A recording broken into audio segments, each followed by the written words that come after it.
inyuma y'igikorwa cyo kuzura ibisigarira vy'abantu bishwe mu rwimo rwo mu 1972 umugwi severe bariko biga ku bijanye n'abantu bahatakarije ivyabo zaba imodokari canke amazu bahora babamwo. Ibi rero bikaba bimwe mu vyo umukuru w'umugwi severe yishuye amenyesha makuru mu gihe yari yakoranije inama ariko asigurira abanyamahanga ibijanye n'urwimo rwo mu 1972. Reka rero twumvirize Petero Karaveri Ndayicariye hari bitari bike yashikirije. Ubwa mbere uwo mwayibonye uyu mugwi severe ushinzwe gutohoza ukuri no kunwanisha abarundi waronse uno munsi umwanya wo guhura wo kuganira n'abaserukira ibihugu byabo mu Burundi n'abaserukira amashirahamwe mpuzamakungu. Twabikoze nk'uko tumaze iminsi tubwira abarundi aho tugejeje ubutumwa ibyo tumaze gutohoza kugira cane cane bumve ivyo dukora nico bigamije. Abanyamahanga rero baserukira ibihugu byabo barakurikira ubuzima bw'igihugu bwose, barakeneye no kumenya uyu mugwi washinzwe n'inzego z'igihugu ushinzwe gukora iki, ubutumwa bwawo buzofasha iki gihugu, akarere, isi. Cyane cyane uno munsi twashaka kubayagira ivyo tumaze gushikako, tubabwira tuti igihe dukorera ko ni kirekire ariko twatanguye gukorera cane cane gutohoza ku mabi yahekuye Burundi mu 1972 mu 1973.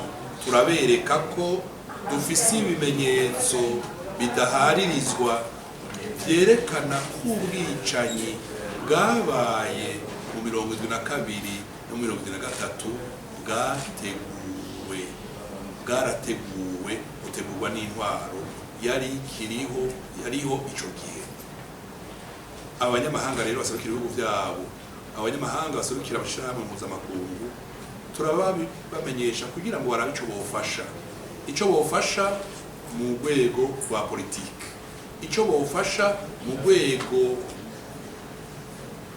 rw'ubucuti mpuzamakungu bimwe bita diplomasi, ivyo bofasha babishoboye no mu gushigikira ibikorwa by'umugwi severe kuko dufise ibikorwa biremereye bisaba n'uburyo bwinshi.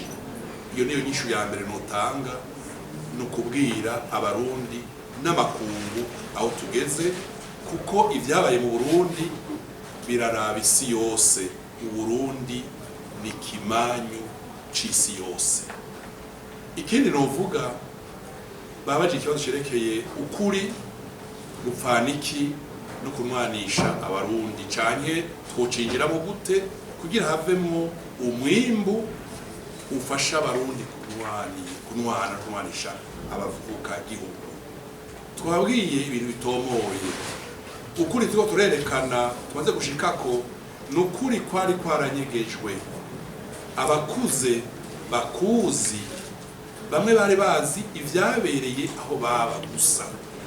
Uyu munsi tubereka ivyatowe i Bururi, ivyatowe i Gitega, ivyatowe i Muyinga, ivyatowe mu ntara zose zitandukanye. Ica kabiri turabereka inyandiko ziriko imikono n'abategetsi bari bafise ayo mabanga ico gihe, haba mu butungane, haba mu mugambwe wari uriho ico gihe, haba mu gisirikare, haba mu kurongora intara.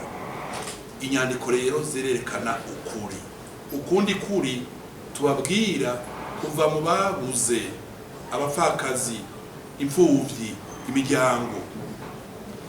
Nta na rimwe ushaka kubaka igihugu wiyibagije ivyabaye.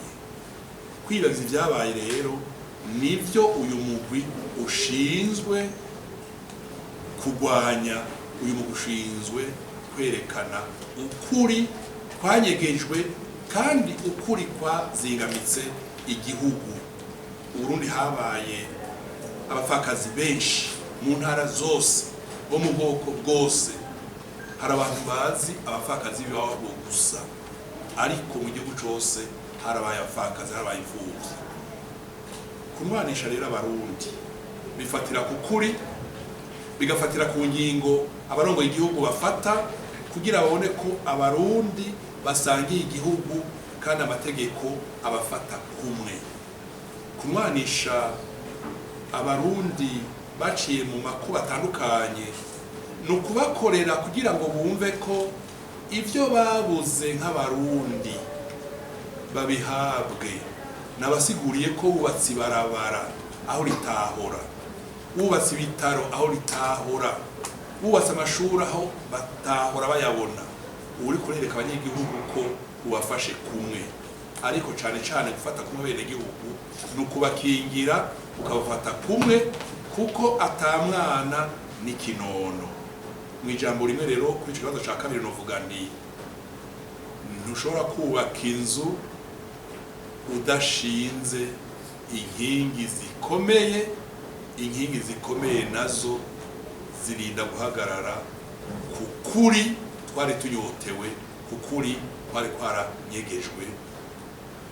Niho n'ababujijwe kurira, n'ababujijwe kugandara, n'ababujijwe kuganduka bazokumva ko hari igipande cy'igikomere kiri kugarura umuti, naho umuti ari muremure naho nogeze. Ikibazo canje gihagaze ku bijyanye n'ubutunzi. Mwavuze ko ubutunzi bwahungabanye, muravuga ko hariho n'abantu bagiye batakaza ibyabo, ari amazu, ari ibintu. Mbega abo batakaje ibyabo kugira ngo kumbure nabo biyumve ko bafashwe nk'abandi, bamwe mwavuze ko bakibibona aho biri nk'amazu bakiyabona ariko batarayasubizwa. Mbega ico gice sebe zoshika ko ryari kugira ngo abo bantu baba baranyazwe utwabo badusubizwe, gutyo nabo biyumve ko ari abarundi mu bantu? Iyo habaye ingwano, iyo habaye ubwimo mu gihugu, iyo habaye ubwicanyi mu gihugu, hari abantu babura ibintu, hari abantu banyagwa ivyabo. Hari nubwo usanga kunyaga biri mu mugambi wo kwicana, kuko ababura ibintu ba mbere usanga ari abadandaza, abakozi ba leta. Mu 2022 mu 2023 twararonse inyandiko zerekana ko habonetse urusansuma rw'amazu yose y'abahutu mu gihugu cyose, kandi iyo rusansuma yakoze kuri arrondissement imwe imwe. Izo nyandiko turazifise. Mu 2022 turafise inyandiko ziri ku mukono w'abategetsi ivyerekeye amafaranga yo mabanki atandukanye vyafashwe, ivyerekeye imiduga yafashwe iradandazwa, hariho n'amatongo. Ikibazo cawe ni iki? Kugira wigishe ikibazo neza utangurira naho nyine kwinjira kuri mbega habaye iki, abibwe amazu ni bande, izo nzu zarihe, ayo mafaranga yahagaritswe agatwagwa n'inzego yarayabande yangana gute. Eriko maze kuronka ukuri uca wicara ugakoresha ibwirizwa ngirana kwishure ntomora, kubera waje ikibazo gihambaye.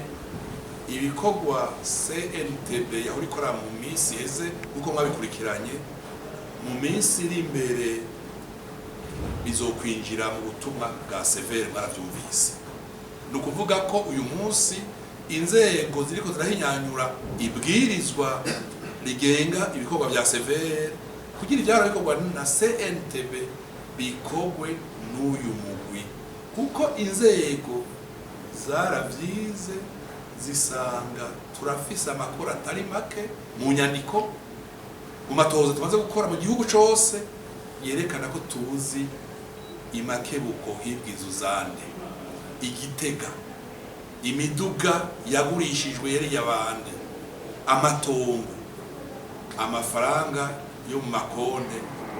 Ivya mbere turabifise, no kuva yuko ejo tukaronka ibwirizwa tuzokwicara tukarondera ubuhinga bwo kubyinjiramo, tugakorana n'abarundi badutereye ivyiyumviro, vuga wumve ko ari ibibazo bidasanzwe kuko nk'uwo muduga navuze ntukiriho. Hari n'inzu usanga yaramaze kugurishwa 2, 5, 6. Hariho n'amazu usanga aho yahora hamaze kuja inzu shasha zubatswe mu buhinga bushasha ku buryo ya nzu ya mbere itakiboneka. Urumva ko ari ibibazo ukora mu bwitonzi, cyane cyane winjiriye ku kuri. Irya nzu yari yande yo mu Nyakabiga, irya nzu yari yande y'ivumbi muri Kirundo, wa muduga ikamyo Volvo yari yande yagiye hehe? Ni ibibazo birebire.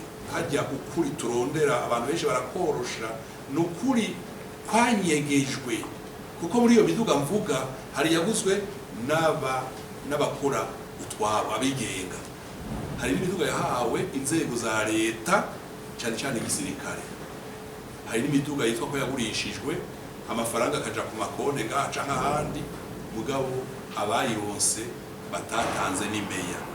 Ni ibibazo birebire, ariko nico nitwara nk'ibwirizwa tuzokwicarira tukarondera ubuhinga bwo kubyicarira tukabitora, hanyuma tukagerageza kurondera inyishu nka burya twinjiye mu gihugu tugatora ibinogo byari byanyegejwe dukoresheje inkuru duhabwa n'abene gihugu. Ngira urabona ko Severe yicaye Bujumbura itari kumenya ibinogo by'ivugizo by'imwakiro cyane byo ku Ruvubu, dukoresha inkuru ziva mu byanditswe tugakoresha n'ababibonye. Ma question est ce que vous faites pour vraiment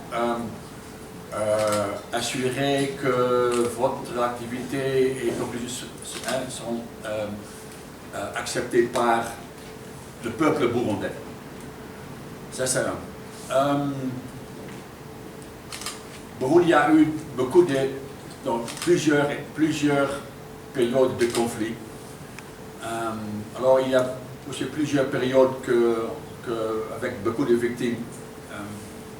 Vous pouvez dire quelque chose sur votre programme quand vous pensez d'aller à des autres périodes et ça va prendre beaucoup, combien de temps votre planning de vos activités?